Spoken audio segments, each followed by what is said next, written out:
Hello everyone, welcome back to our channel Rani's kitchen. ఈరోజు గుంత పొంగనాలు ఎలా చేసుకుందామో చూద్దాం. ఫ్రెష్లీ ప్రిపేర్డ్ లేదా మిగిలిపోయిన దోశ బ్యాటర్ తీసుకోవాలి.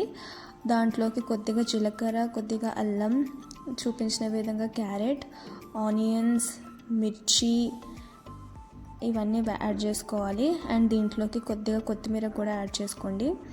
ఇవన్నీ ఒకసారి యాడ్ చేసుకున్న తర్వాత దీంట్లోకి కొద్దిగా సాల్ట్ కూడా యాడ్ చేసుకొని వీటిని బాగా కలుపుకోవాలి, బ్యాటర్ని బాగా కలుపుకోవాలి.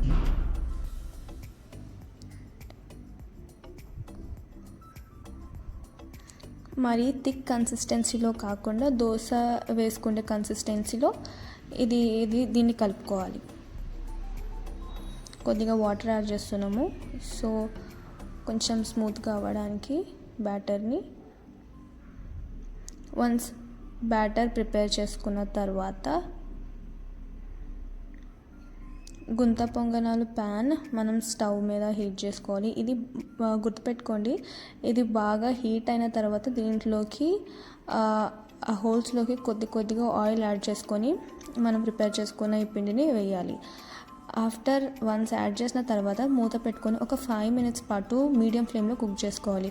ఒకవేళ హై ఫ్లేమ్లో కుక్ చేసుకున్నట్టయితే తొందరగా కలర్ వస్తుంది, కానీ లోపల బాగా కుక్ అవ్వదు. సో మీడియం ఫ్లేమ్లో దాన్ని ఒక 5 minutes పాటు బాగా కుక్ చేసుకోండి. 5 minutes కుక్ అయిన తర్వాత అవి నెక్స్ట్ దానికి టర్న్ చేసుకోవాలి, ఫ్లిప్ చేసుకోవాలి. ఇలా బ్రౌనిష్ కలర్లో వచ్చిన తర్వాత ప్లేట్లోకి సర్వ్ చేసుకోండి. ఇది టొమాటో చట్నీ లేదా అల్లం చట్నీ దేంతో చేసుకున్నా చాలా టేస్టీగా ఉంటుంది.